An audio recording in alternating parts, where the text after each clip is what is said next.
সুপ্রিয় দর্শক মণ্ডলী, ফ্রন্টলাইন দেখার আমন্ত্রণ জানাচ্ছি আপনাদের সবাইকে। দর্শক মণ্ডলী, আমাদের সঙ্গে রয়েছেন দুজন অতিথি।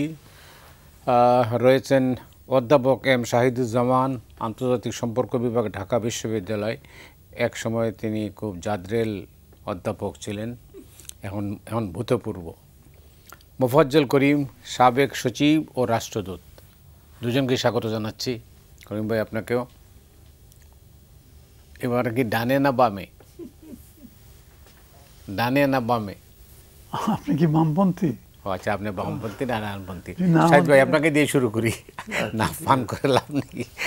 সেটা হচ্ছে যে দিনের খবর, গত 24 ঘন্টায় যে খবরটা বাংলাদেশ জুড়েই আলোচনা হচ্ছে, দেশে এবং বিদেশে অবশ্য, সেটা হচ্ছে হঠাৎ করেই সরকারের তরফে জানানো হয়েছে রাখাইনে একটা মানবিক করিডোর দেওয়ার সিদ্ধান্ত নিয়েছে বাংলাদেশ সরকার। এইটা নিয়ে যেহেতু এই সাবজেক্টটা আন্তর্জাতিক সম্পর্কের ক্ষেত্রে প্রভাব ফেলবে, তো সেটা যেহেতু আপনি এটা নিয়ে এইটাই আপনার সাবজেক্ট, তো আপনি কিভাবে দেখেন? আপনি কি মনে করেন এই সিদ্ধান্ত যৌক্তিক? আমি বোঝাতে চেষ্টা করি কি কতখানি যৌক্তিক বা অযৌক্তিক। প্রথমত কিন্তু এটা পুরো বিষয়টাই ভেগ হয়ে আছে। মানবিক করিডোর মানে এটা কেউই এখন পর্যন্ত বলছে না যে এটার ভৌগোলিক অবস্থানটা কোনখান থেকে কত দূর পর্যন্ত। এটা কি নদীপথের করিডোর নাকি স্থলপথের করিডোর? এখানে কোন পরিস্থিতিতে করিডোরটা করার প্রয়োজনীয়তা দেখা দেবে? অর্থাৎ এটা কি প্রমাণিত যে রাখাইনের একটা ফ্যামিন, দুর্ভিক্ষ অবস্থা এবং সেখানে জরুরি সাহায্য দেওয়ার জন্য এই করিডোর? আমরা এটা জানতাম যে একটা স্পেকুলেশন ছিল মার্চ মাসে যে এরকম দুর্ভিক্ষ অবস্থা দেখা দিতে পারে, কেননা চারদিক থেকে মায়ানমার সামরিক বাহিনী কাট অফ করে দিয়েছে সমুদ্রর লিঙ্ক ও স্থলপথের লিঙ্ক, সমস্ত কাট অফ, এবং এই আরাকানে একটা প্রচণ্ড দেখা দিতে পারে, শর্টেজ অফ ফুড। কিন্তু এখন পর্যন্ত এই যে এপ্রিলের আমরা শেষ অংশে চলে আসছি প্রায়, এখন পর্যন্ত কিন্তু আমরা সেরকম কোনো খবর পাই নাই, কনফার্মড নিউজ যে ফ্যামিন কন্ডিশনস প্রিভেইলিং বা আরাকানে হাহাকার, মূল্যস্ফীতি হতে পারে কিংবা সাপ্লাইজের মধ্যে কিছুটা র্যাশনিং থাকতে পারে, সেটা এক কথা। কিন্তু জরুরি ভিত্তিতে খাদ্য দেয়া এবং করিডোর করা, এগুলো কিন্তু আমরা বাংলাদেশে যেভাবে অত্যন্ত কি বলে ডেসপারেট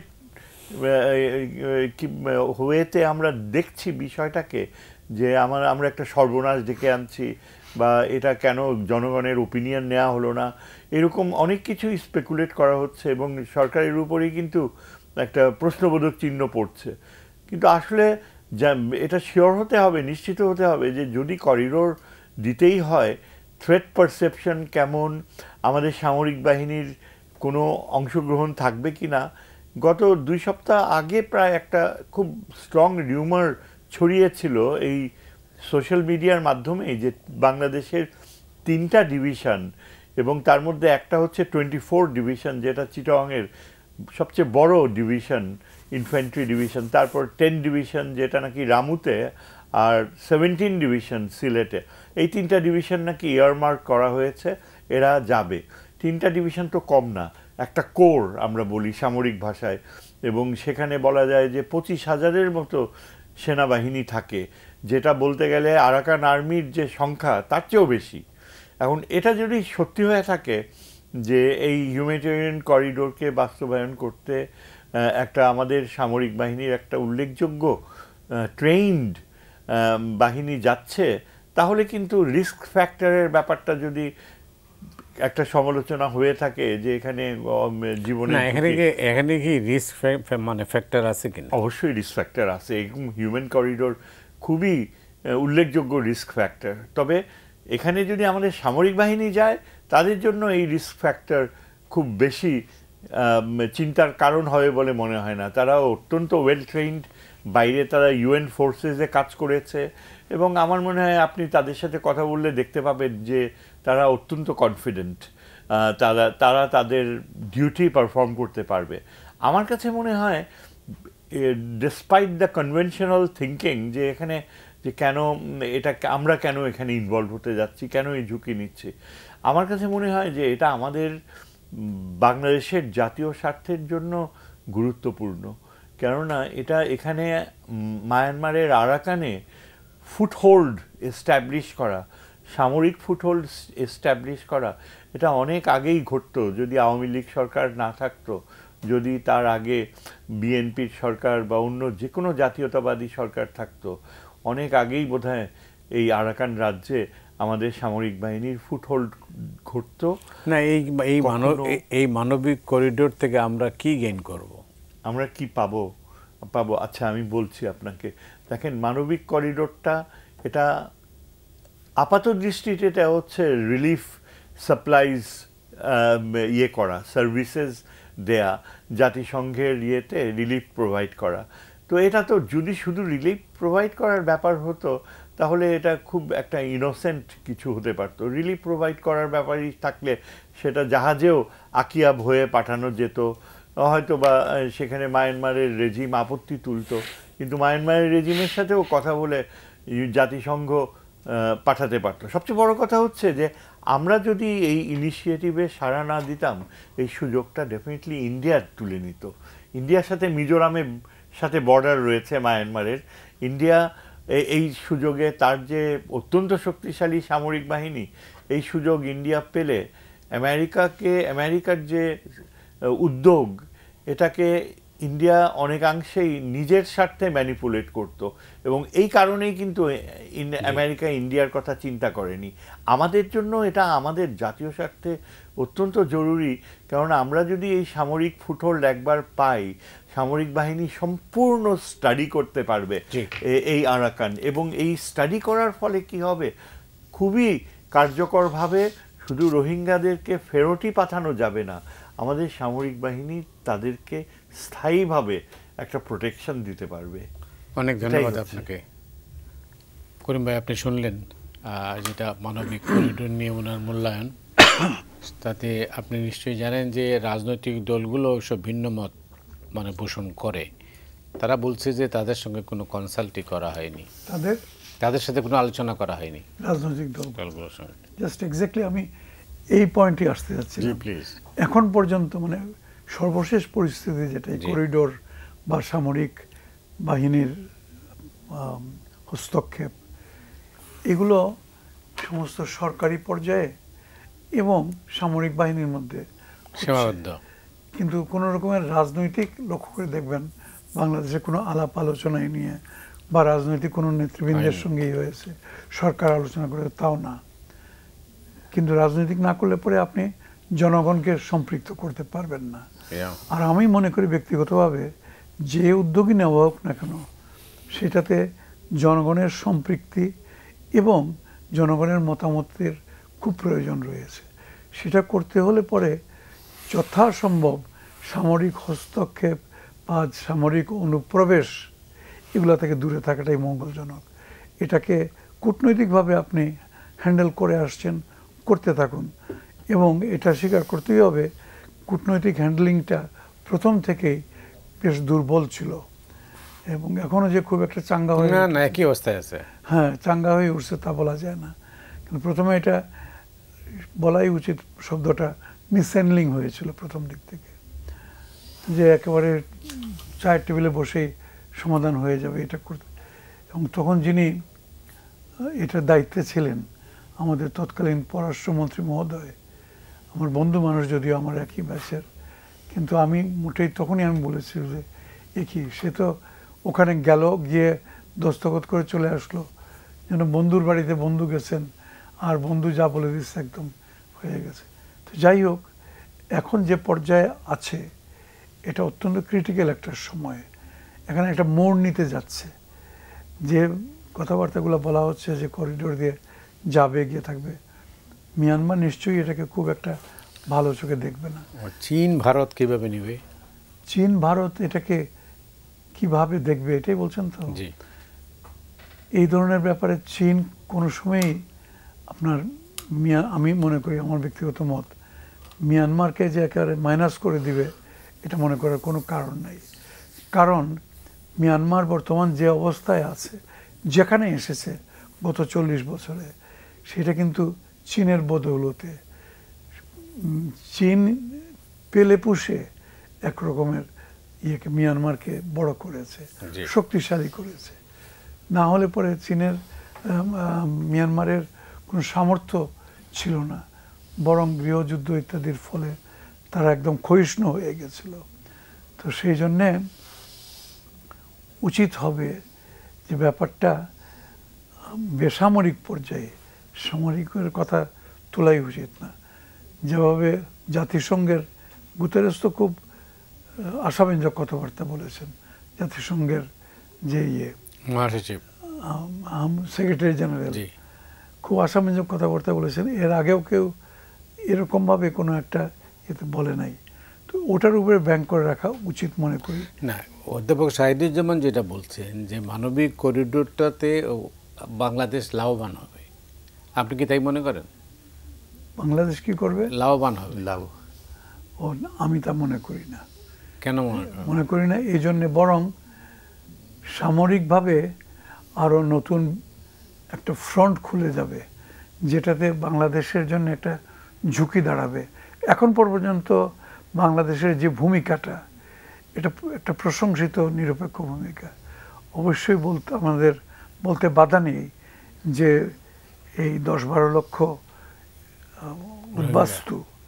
উদ্বাস্তু রাখাইনদের যে দেওয়া হয়েছে, প্রবেশাধিকার দেওয়া হয়েছে, তাদেরকে থাকার ব্যবস্থা করে দেওয়া হয়েছে, এক ধরনের লালন পালন করা হচ্ছে, এটা তো নিশ্চয়ই প্রশংসিত হয়েছে। কিন্তু সেখানে আবার যদি দেখা যায় সামরিক হস্তক্ষেপ হচ্ছে এবং তার একটা সামরিক একটা দিক রয়েছে, অর্থাৎ সেখানে আরেকটা ফ্রন্ট খুলে যাবে, সেটা বাংলাদেশের কূটনৈতিক সাফল্যের দিকে যেটুকু বাংলাদেশ আগানোর কথা ছিল তা আগাতে পারবে না। তাই জন্য আমি মনে করি এটাকে কূটনৈতিকভাবে এবং রাজনৈতিকভাবে কথাটা একটু জোর দিয়ে বলতে চাই। এই জন্যে বাংলাদেশের রাজনৈতিক দলগুলোকে এটাতে কোনোভাবেই সম্পৃক্ত করা হয় নাই। কিন্তু তাদেরকে আস্থায় না নিয়ে এই ধরনের একটা মেজর ডিসিশন নেওয়াটা, সেটাই বলছি। মানে তাদেরকে, মানে আপনি তো রাজনৈতিক দলগুলোর কথা বলছেন তো?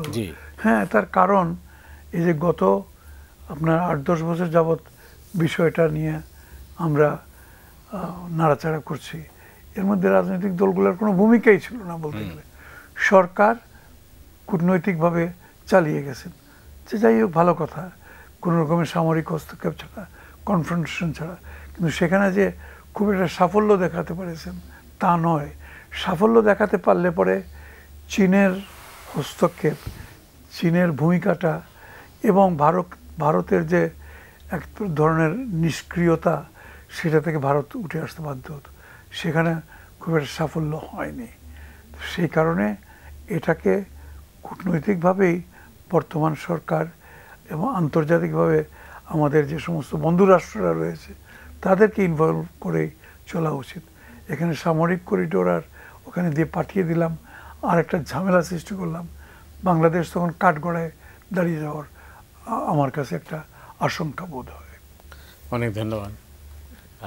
করিম ভাই কিন্তু এটা আশঙ্কার কথা বলছেন। আমি তার মতামতের প্রতি শ্রদ্ধা রেখেই আমি তার দুশ্চিন্তা কিছুটা প্রশমন করার একটু চেষ্টা করতে পারি, ইন দ্য সেন্স যে দেখেন, একটা অ্যান্টিসিপেশন যেটা ছিল যে যদি সত্যি সেখানে দুর্ভিক্ষ ধরনের পরিস্থিতি হয়ে থাকে, অ্যান্টিসিপেশনটা হচ্ছে যে আরও বেশি রোহিঙ্গাই শুধু বাংলাদেশের দিকে ধাবিত হবে না, এমনও হতে পারে যে সেখানে রাখাইন পপুলেশনেরও উল্লেখযোগ্য অংশ যদি ধাবিত হয় বাংলাদেশের দিকে, তাদের অনেক আত্মীয় স্বজন ও যোগাযোগ রয়েছে এখানে, তাহলে কিন্তু আমাদের এই যে হিউম্যানিটেরিয়ান ক্রাইসিসটা আরও বেশি মাল্টিপ্লাই করবে।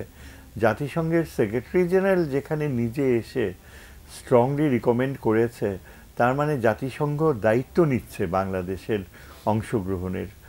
আর আরেকটা বড় কথা হচ্ছে যে চীনের ব্যাপারে যে আমরা চিন্তিত, যে চীন, আমার ধারণা যে চীন অলরেডি অ্যাওয়্যার যে মার্কিন যুক্তরাষ্ট্র বহুদিন থেকেই সুযোগ খুঁজছিল যে এখানে বাংলাদেশের একটা উপস্থিতি যদি ঘটে, বাংলাদেশের বাহিনীর উপস্থিতি হয়, বা সেখানে যদি আরাকান আর্মিকে একটা ডিসিপ্লিন, কারণ আরাকান আর্মি একটা গেরিলা ফোর্সের চেয়েও বেশি ইনডিসিপ্লিনড, তাদের কোনো এলিজিয়েন্স নাই, তারা আন্তর্জাতিক আইনের প্রতি তাদের কোনো দায়বদ্ধতা নাই। আবার অন দ্য আদার হ্যান্ড তাদের যে ডিফিট হবে, তাদেরকে যে সরিয়ে ফেলা হবে, সেই সম্ভাবনা একেবারেই ক্ষীণ। মায়ানমারের যে সরকার রয়েছে, মায়ানমার সরকার বাংলাদেশকে জানিয়েছে তারা অত্যন্ত উদ্বিগ্ন এবং চিন্তিত যে কেন বাংলাদেশ সরকার এই আরাকান আর্মির সাথে যোগাযোগ করলো। কিন্তু কথা হচ্ছে যে বাংলাদেশ তো তার জাতীয় স্বার্থ দেখবে, এবং এতগুলা বছর মায়ানমারের সামরিক বাহিনী শুধু মিথ্যা কথা বলে এসছে, বারবার আশ্বাস দিয়েছে, কিছুই করেনি।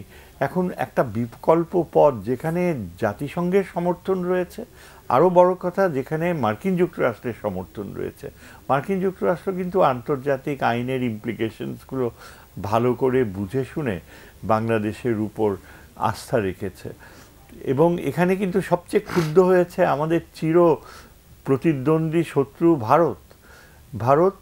এটা অ্যাবসলিউটলি অবিশ্বাস তাদের জন্য যে কিভাবে তাদের যে মিডিয়া বারবার ছড়াচ্ছিল যে বাংলাদেশকে নাকি আরাকান আর্মি দখল করে নিচ্ছে, এই সেন্ট মার্টিন দখল করে নিচ্ছে, বাংলাদেশের ভেতরে চিটাগংয়ে আরাকান আর্মি ঢুকে পড়ছে। এটা ছিল তাদের প্রোপাগ্যান্ডা গত কয়েক মাস থেকে কন্টিনিউয়াসলি।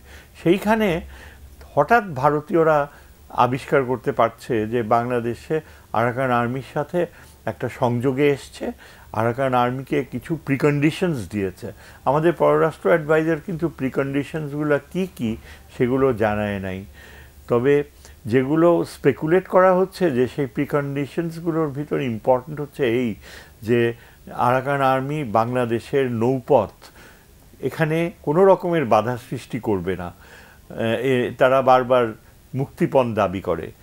আরও অন্যান্য প্রিকন্ডিশনসগুলোর মধ্যে উল্লেখযোগ্য হচ্ছে যে তারা বাংলাদেশের সাথে যে মায়ানমারের সীমান্ত, সেই সীমান্ত সবসময় নির্বিঘ্ন থাকবে, ফ্রেন্ডলি থাকবে, সেখান থেকে কোনো গুলিবর্ষণ করা হবে না, তাদের ইন্টারনিসাইন ওয়ারফেয়ার যেন কোনোভাবে বাংলাদেশের নিরাপত্তাকে বিঘ্নিত না করে।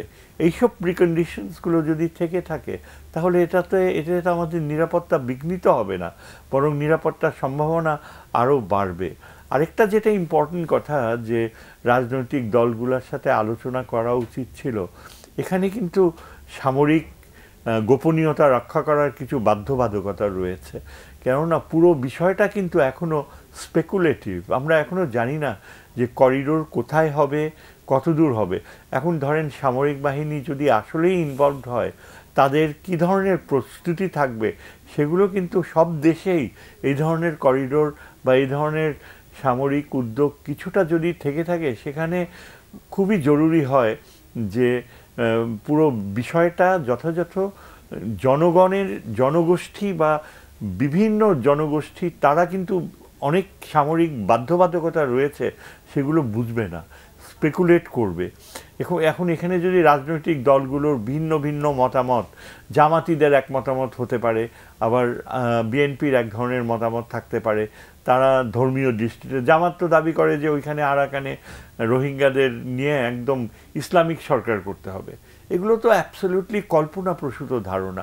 সেখানে প্রথমত আমাদের এই রোহিঙ্গা বাহিনী বলতে কোনো অর্গানাইজড ফোর্স এখনো তৈরিও হয়নি, অথচ এটা বাস্তবতা যে আরাকান আর্মি এতখানি দুর্ধর্ষ যে আরাকান আর্মি আর বাংলাদেশের মধ্যে যদি একটা বাফার থাকে, ধরেন যদি একটা অর্গানাইজড রোহিঙ্গা ফোর্স সৃষ্টি করা আগে থেকেই সম্ভব হতো, যারা দায়িত্বশীল, যারা ট্রেইনড এবং যারা মোটামুটি বাংলাদেশের সীমান্তের মাঝখানে একটা বাফার হিসাবে কাজ করবে, to divide the Mongoloid race from the Caucasoid race, এবং এই বাফার হিসাবে কাজ করাটাও কিন্তু নিরাপত্তার জন্য খুব দরকার। আর আমি যেটা বলছি, আমরা তো আগে থেকেই চিন্তাভাবনা করতাম যে রোহিঙ্গাদেরকে ফেরত পাঠাতে হলে তাদেরকে একটা সেফ জোন সৃষ্টি করতে হবে। এই সেফ জোনের নিরাপত্তা কে দিবে, কাদের উপর আমরা বিশ্বাস রাখব? এই যে আরাকান আর্মি দেখেন, তারা এখন চিঠি দিয়ে জানিয়েছে যে রোহিঙ্গা শব্দটাই তারা মানে না, তারা এদেরকে বলে বাংলাদেশের মুসলিম উদ্বাস্তু, এই চিন্তাধারা কিন্তু আগে ছিল না। আগে ইউনাইটেড যে গভর্নমেন্ট, যেটা এই যে অং সান সুকির সরকার, তারা কিন্তু ক্ষমা চেয়েছিল রোহিঙ্গাদের কাছে, সম্মানের সাথে নাগরিক হিসাবে তাদের ফেরত নেবে। অথচ দেখেন আরাকান আর্মি এত উদ্ধত্ত, তারা শুধু মায়ানমার রাষ্ট্র থেকেই বের হয়ে আসতে চায় না। যত তারা শক্তি অর্জন করেছে, যতই তারা আরাকান নিয়ন্ত্রণ করেছে, ততই তারা রোহিঙ্গাদের স্বীকৃতি দেওয়ার ব্যাপারে কার্পণ্য দেখিয়েছে। আর এখন তাদের ঔদ্ধত্য এমন মাত্রায় পৌঁছেছে যে বাংলাদেশের সীমান্তে তারা ঢুকে পড়ে, 10 মাইল ঢুকে আনন্দ উৎসব করে চলে যায়, তাদের নিজেদের ফ্ল্যাগও ওড়ায়। এটা তো আমাদের বিভিন্ন পলিটিক্যাল পার্টিস ভালোভাবে নেয়নি। এখন তারা যদি ভালোভাবে না নেয়, তাহলে এটাকে কিভাবে ডিল করতে হবে? একটা না একটা উপায় বের করতে হবে, যার ফলে আমরা আন্তর্জাতিক সমর্থনও পাবো, আবার অন্যদিকে আরাকান আর্মিকে একটা ডিসিপ্লিনড নিয়ন্ত্রণের মধ্যে নিয়ে আসার জন্য একটা চেষ্টা করতে হবে। সবচেয়ে বড় কথা হচ্ছে যে আমাদের সামরিক বাহিনী কিন্তু দীর্ঘ সময় তারা এই ধরনের শক্তি ও ঔদ্ধত্যের মোকাবেলা করার সুযোগ পায়নি, কারণ এমন একটা সরকার ছিল যা একেবারেই আপোষকামী এবং যা ভারতের কথায় চলতো। ভারত কিন্তু এখনো চায় না যে আমাদের বাংলাদেশ কোনোভাবেই আরাকান আর্মির সাথে কোনো একটা সম্পর্কে যাক। ভারত চাইবে তার নিজের স্বার্থে সে নিজে ইনভলভড হতে। অনেক ধন্যবাদ। এগুলোই হচ্ছে বাস্তবতা। ওনার নেগেটিভসটা আপনি শুনলেন তো? জি, ওনার বক্তব্যটা শুনছেন তো? তো এর মধ্যে কি আপনার কিছু যোগ করা আছে, না আমরা নতুন কোনো বিষয়ে যাব? না, আমি প্রফেসর সাহেবের পয়েন্ট অফ ভিউটা যেটা আর কি, এটা অবশ্যই শ্রদ্ধা জানিয়ে আমি বলছি। হ্যাঁ, ভারত তো কখনোই চাইবে না যে আমরা শান্তিতে থাকি। এরকম একটা ফ্রন্ট, উষ্ণ ফ্রন্ট যেখানে আছে, সেখানে আমাদেরকে সামনে ঠেলে দিয়ে, তোপের মুখে ফেলে দিয়ে তারা ইয়ে করতে চাইবে। কিন্তু এখানে ভারতই শেষ কথা নয়। আমি যেটা বলতে চাচ্ছি, বরং ভারতেরও চাইতেও মহাশক্তিশালী আমরা ধরে নিব, অন্তত এই ব্যাপারটাতে সেটা চায়না। তো চায়নার সঙ্গে বরং আমরা একটা আন্ডারস্ট্যান্ডিংয়ে এসে তারপরে ইয়ে করতে পারি। আর করিডোরের ব্যাপারটা যেটা আর কি, এটা হচ্ছে গিয়ে যেন এক ধরনের ইয়েতে চলে যাওয়া, কনফ্রন্টেশনে চলে যাওয়া। তো সেটা কতটুকু কাম্য হবে, এটা বিচার্য বিষয় বটে। কারণ আমাদের সামরিক বাহিনীকে এটাতে খুব বেশি ইনভলভ করতে আমি পক্ষপাতী না। এটা একটা আমাদের জন্য এমন নয় যে আমাদের জমি নিয়ে নিয়েছে, আমাদের ইয়ে দখল করে ফেলেছে, এমন কিছু নয়। হ্যাঁ, তারা অনুপ্রবেশকারী সবাই, যে রাখাইনরা যে এসেছিল 10-12 লক্ষ, তারা সবাই অনুপ্রবেশকারী। তো সেখানে আমরা এটার জন্য আন্তর্জাতিক মহলে যেটুকু প্রচার এবং যেটুকু আমাদের ভূমিকা, বা যেটুকু তাদেরকে আন্তর্জাতিক মহলকে আমাদের পক্ষে আনা, সেই চেষ্টা আমরা গোড়াতে করে আসি। হয়তো চেষ্টার মধ্যে ত্রুটি ছিল, এখনও যে খুব একটা সফল হয়েছে, এটাকে বরং আরও কীভাবে শক্তিশালী করা যায়, আন্তর্জাতিক সমর্থনটা আমাদের পক্ষে আনা যায়, এবং কোনো রকমের কনফ্রন্টেশনে না গিয়ে, যুদ্ধ সংঘাতে না গিয়ে কীভাবে এটাকে সমানে, এটাই আমার আর কি মতামত। করিম ভাই যেটা বারবার বলছেন, যে সংঘাত এড়ানো জরুরি, আর সামরিক বাহিনীকে কোনো অবস্থাতেই এই ধরনের বিষয়ে যুক্ত না করা, আপনি কি মনে করেন? আমার কথা হচ্ছে, সংঘাত কিন্তু অনিবার্য না। সংঘাত এই অর্থে হতে পারে যে ধরেন সাপ্লাইজ যাচ্ছে, এখন আরাকান আর্মি যদি সেগুলো ছিনিয়ে নেয়, আরাকান আর্মি যদি আন্তর্জাতিক আইনের বিধানের প্রতি যদি শ্রদ্ধাশীল না থাকে, আমার ধারণা যে আমাদের সামরিক বাহিনীর যে ট্রেনিং হয়েছে ইউনাইটেড নেশনসে, তাদের যথেষ্ট অভিজ্ঞতা রয়েছে সংঘাত ম্যানেজমেন্ট, আর্ট, আমরা বলি conflict management, peace keeping, piece enforcement, piece building, এগুলো কতগুলো ক্যাটাগরি রয়েছে যখন ইন্টারন্যাশনাল পিস কিপিংয়ে যায়। আমাদের সামরিক বাহিনীর যে দীর্ঘ অভিজ্ঞতা রয়েছে, তারা কিন্তু পিস কিপিং কীভাবে করতে হয় এবং পিস কিপিং ব্যর্থ হলে পিস এনফোর্সমেন্ট যেখানে আর্মস ইউজ করতে হয়, সেই পার্থক্যগুলো তাদের যথেষ্ট ট্রেনিং রয়েছে। আরাকান আর্মি এমনই একটা বাহিনীতে পরিণত হয়েছে যাদেরকে টেইম না করলে বাংলাদেশের জন্য একটা অত্যন্ত অস্বস্তিকর নেইবারে পরিণত হবে। না, কিন্তু করিম ভাই যেটা বলছেন যে আরাকান আর্মি শেষ কথা না, এর পেছনে আন্তর্জাতিক শক্তিও আছে, সেটা কিভাবে বাংলাদেশ মোকাবেলা করবে, এটাই হলো ওনার কনসার্ন, কি ঠিক কিনা? আরাকান আর্মির পিছনে তো আমরা জানি চীন রয়েছে, চীন হচ্ছে মেইন। তবে এটাও ঠিক যে আরাকান আর্মির পিছনে মার্কিন যুক্তরাষ্ট্র রয়েছে। দীর্ঘ সময় মার্কিন যুক্তরাষ্ট্র আরাকান আর্মির সাথে সংযোগ রেখেছে, এবং এই যে এই করিডোরটা করা হচ্ছে, এটা কিন্তু আরাকান আর্মিকে মার্কিন যুক্তরাষ্ট্র সম্মত করিয়েছে। তারপরই কিন্তু এই এই প্রক্রিয়া শুরু হয়েছে। এবং আমরা যতদূর জানি, চীনের চেয়ে আরাকান আর্মির উপরে মার্কিন যুক্তরাষ্ট্রের প্রভাব আরও বেশি। চীন কিন্তু দুই পক্ষকে ব্যবহার করেছে, মায়ানমারকেও, গভর্নমেন্টকেও, এই পক্ষেও কেউ। চীন দুই রকমের ডিপ্লোম্যাটিক গেম খেলে, তাদের রিসোর্সেস বা পাইপলাইন রয়েছে, সেই জন্য আরাকান আর্মি ইম্পর্টেন্ট। তবে একটা জিনিস কি, চীন আমাদের দিকে, আমাদের এই রোলটাকে একেবারে নেগেটিভলি দেখবে আমার তা মনে হয় না। আরাকান আর্মি কিন্তু হাইলি আনপ্রেডিক্টেবল, আনস্টেবল, এবং চীনের যেখানে এত অ্যাসেটস রয়েছে, এই বঙ্গোপসাগরের তেল পাইপলাইন রয়েছে, সেখানে চীন কিন্তু চাইবে যে একটা স্টেবিলিটি যেন থাকে, এবং Arakan army does not provide that stability.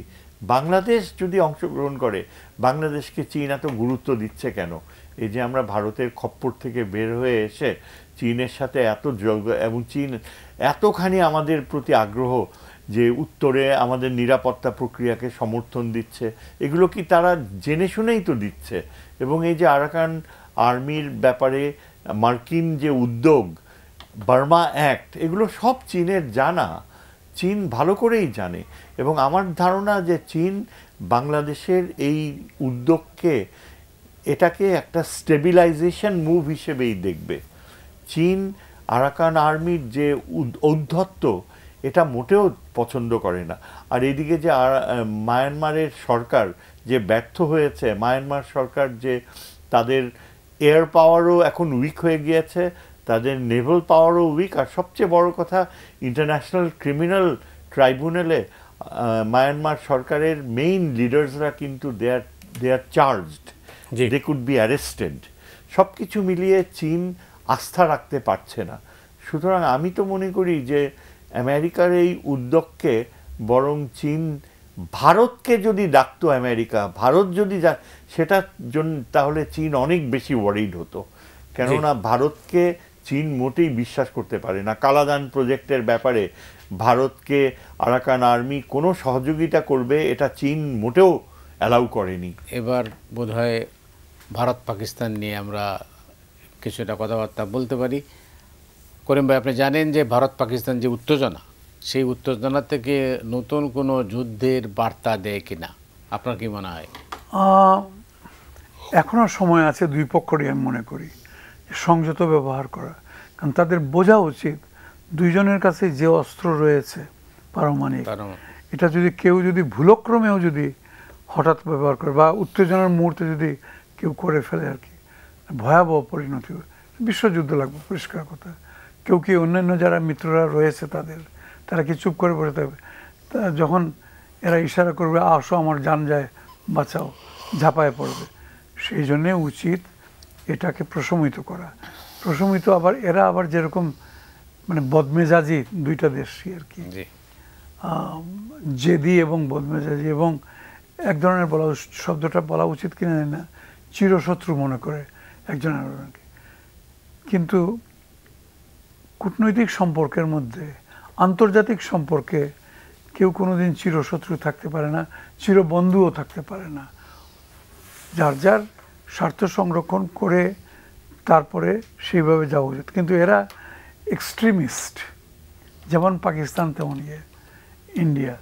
সেই জন্য উচিত হবে দুজনের সংযম প্রদর্শন করা। তো এরা নিজে থেকে করবে না, এটাও জানি। কারণ তাদের পাবলিক কিন্তু আবার তাদের অনেক মানে সরকার যারা চালনা করেন তাদের চাইতে অনেক বেশি সংযমী বা অনেক বেশি সৌহার্দ্যমূলক আচরণ তাদের, কিন্তু তাদেরকে তো সুযোগ দেওয়া হবে না। লড়াই তো লেগে যাবে, টপ লেভেলে লেগে যাবে, এবং ওই যে মাঝখান থেকে ওই যে পাটা পুঁতে গেলে ঘষাঘষি মাঝখান থেকে তর্কের খাতিরে যদি আমরা বুঝি যে না যুদ্ধ হলো, শুরু হয়ে গেল, এতে কার লাভ কার ক্ষতি? যুদ্ধ শুরু হয়ে গেলে কেউ লাভবান হবে না, উভয় পক্ষই ক্ষতিগ্রস্ত হবে। তবে সেটা হচ্ছে গিয়ে তখন তো যুদ্ধ তো একদিনও যদি স্থায়ী হয় সেটাও কিন্তু দ্বিপাক্ষিক যুদ্ধ হবে না। ভারত পাকিস্তানের যুদ্ধ কখনোই দ্বিপাক্ষিক হবে না। চীন এক দলকে সাহায্য করবে, রাশিয়া আগের মতো আরেক দলকে সাহায্য করবে, তৃতীয় একটা পক্ষ হয়তো দাঁড়ায় যেতে পারে থামো থামো বলার মতো, কিন্তু এটা বাইরে দ্বিপাক্ষিক লড়াই না হয়ে এটা বাইরে ছড়িয়ে পড়বে। এই জন্যে জাতিসংঘের ভূমিকাটা মোটামুটি এখন পর্যন্ত প্রশংসনীয়।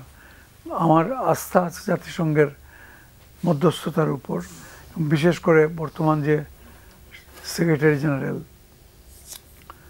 তিনি যদি আরও আন্তরিকতার সঙ্গে, অবশ্য বেচারা আন্তরিক আছেন, তার কার্যকলাপে তার কথায় বার্তায় বোঝা যায়, পরাশক্তিগুলাকে যদি তিনি একত্র করে বলেন যে থামাও,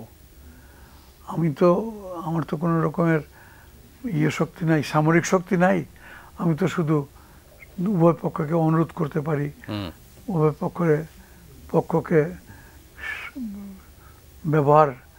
সঠিক ব্যবহার করতে পারি, কিন্তু এর বাইরে পারি না, তোমরা বরং একটু চেষ্টা চরিত করে।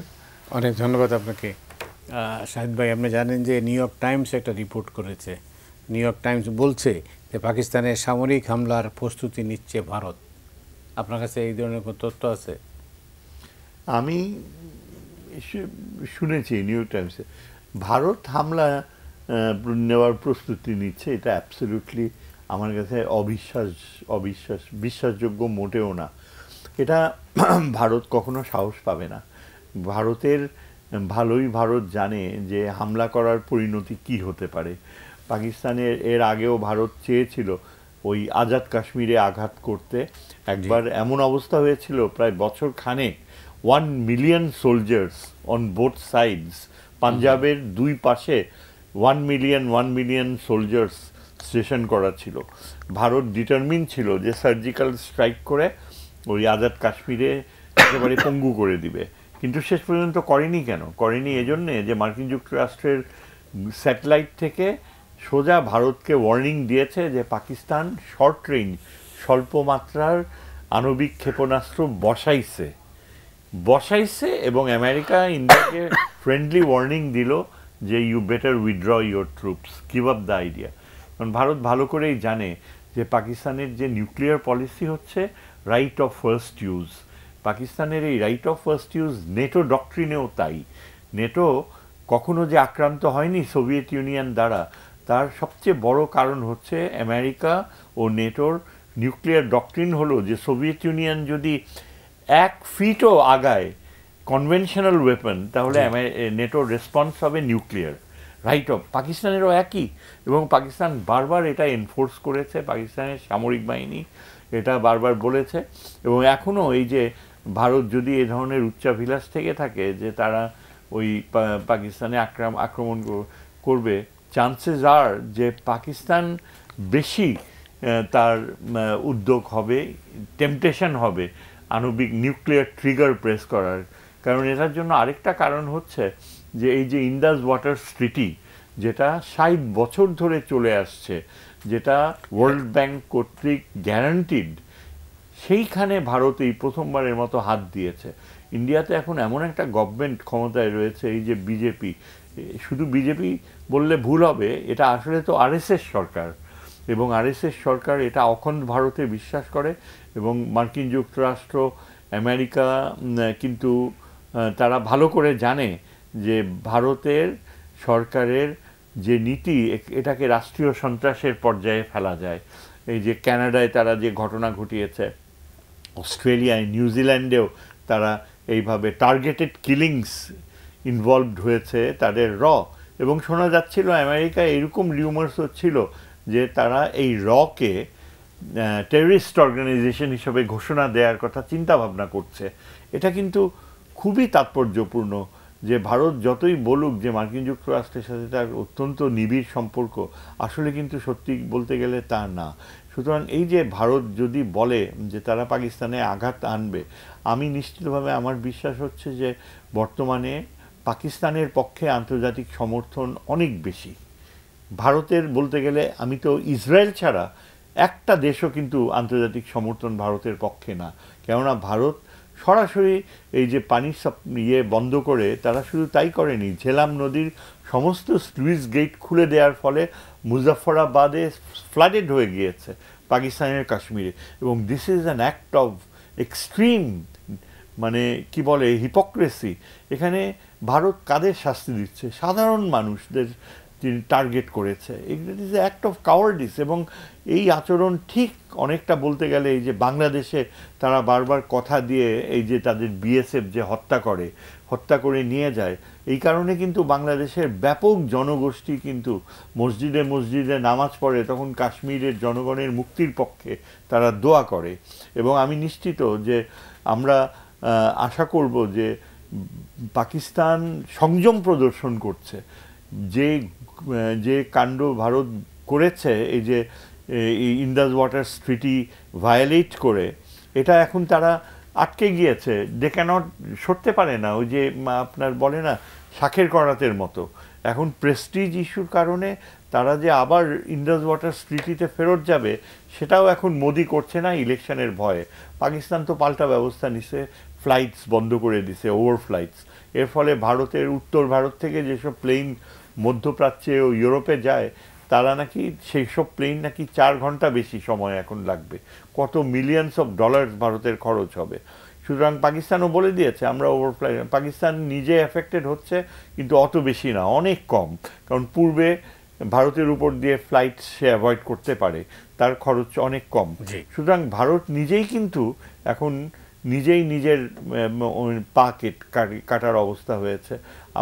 আমার বিশ্বাস যে আগামী দিনগুলোতে মোদি একটা এসকেপ ক্লজ খুঁজবে এবং শেষ পর্যন্ত হয়তো পাকিস্তানের এই ইন্দাস ওয়াটার ট্রিটির ইয়েটা সরিয়ে নেবে। সিমলা প্যাক্ট পাকিস্তান বলছে মানবে না। এখন এটা তো এর অর্থ হচ্ছে এই যে লাইন অফ কন্ট্রোল যেটা, সেটা এখন পাকিস্তান প্রত্যাখ্যান করতে পারে। তারা হয়তো লাইন অফ কন্ট্রোলের ব্যাপারটা অগ্রাহ্য করতে পারে। আমার ধারণা যে পাকিস্তানের মিলিটারি প্রিপেয়ারনেস অনেক বেটার ইন্ডিয়ার চেয়ে। জি, অনেক ধন্যবাদ আপনাকে। আচ্ছা দেখুন, একটা কথা যোগ করতে চাই। এই যে বলেন আপনি ইন্ডিয়ার যে ভূমিকাটা আর কি, বা এখন যা করছে, সেটার সঙ্গে আমি আরেকটা দিক অ্যাড করতে চাই। এটা ইন্ডিয়া যেটা করছে, ইন্ডিয়া করছে না, আমি বলছি মোদি করছে এবং মোদির দল করছে, শিবসেনা এরা করছে। সাধারণ নাগরিক যারা, জনগণ বলতে যাবো যে তাদের সমর্থন কি আছে মোদি সাহেবের এই পাকিস্তান বিদ্বেষ বলুন, চায়নার সঙ্গে সম্পর্ক বলুন, বাংলাদেশের এই যে সঙ্গে যে সমস্ত অবিচার করা হয়, এগুলোতে কিন্তু পাবলিকের কোনো সমর্থন নেই।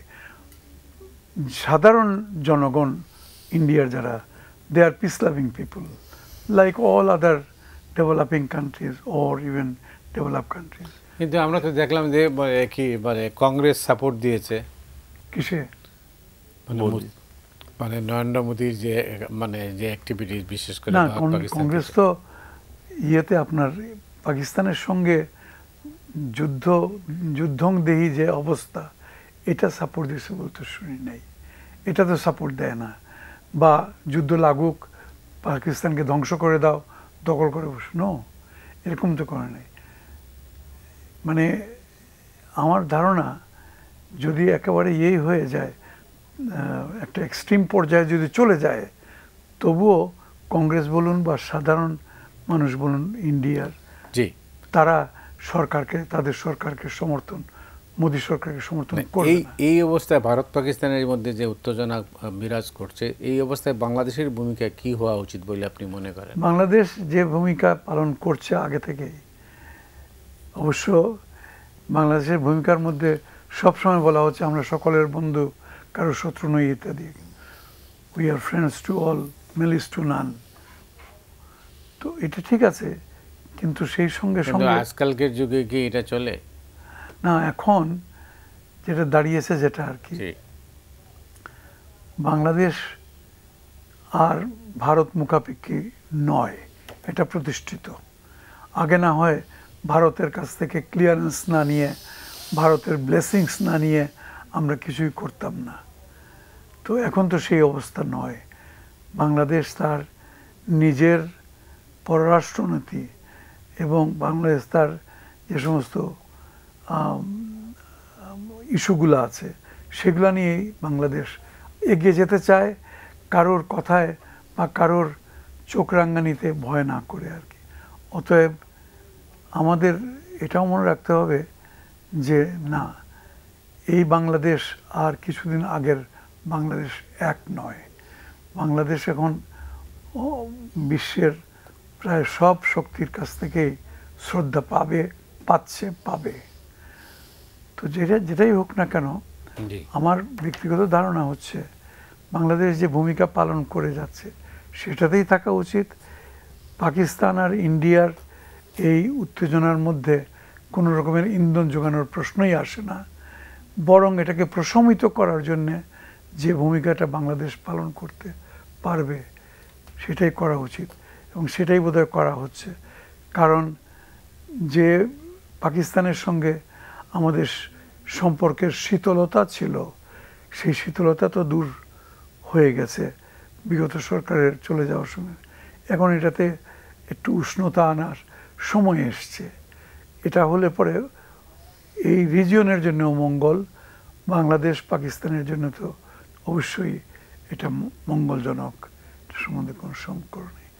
তো যেটাই হোক না কেন, আমি ব্যক্তিগতভাবে মনে করি যে এই অঞ্চলে কোনো রকমের উত্তেজনাকর পরিস্থিতি সৃষ্টি করতে দেওয়াটা কোনো পক্ষেরই, পাকিস্তানি হোক, ইন্ডিয়া হোক, বাংলাদেশ হোক, কারোর পক্ষে এটা উচিত না। কারণ সকলের লক্ষ্য তো একটা, দারিদ্র্য দূরীকরণ, এবং দারিদ্র্য দূরীকরণ করে একটা জনগণের জীবনের মান উন্নয়ন ইত্যাদি ইত্যাদি। অর্থাৎ উন্নয়নশীল ভূমিকাটাই এদের প্রধান হওয়া উচিত, ওই আগ্রাসী ভূমিকা নয়। আগ্রাসী ভূমিকা করে আপনি কয়েকটা সেলুট পেতে পারেন, কিন্তু সাধারণ মানুষের ভাগ্য উন্নয়নের জন্য যে সালাম, যে শ্রদ্ধা, যে অভিনন্দন, সেটা পাবেন না। ধন্যবাদ শাহিদ ভাই। আপনি সন্দেহ আর অবিশ্বাস যেখানে মুখ্য প্রাধান্য পায় বেশি, এখন তো ভারত পাকিস্তানের ব্যাপারে যে একে অপরকে যে সন্দেহ, এই যেখানে দেখেন সার্কের ব্যাপারটা অনেক দিন যাবতীয় সার্ক ঝুলে গেছে, এটা নাই কার্যক্রম বলতে পারেন। এই মুহূর্তে যদি সার্ক সক্রিয় থাকতো তাহলে হয়তো ভারত পাকিস্তানের এই উত্তেজনার সময় একটা ভূমিকা রাখতে পারতো, কিন্তু সেটা তো করা হয়নি, নাই।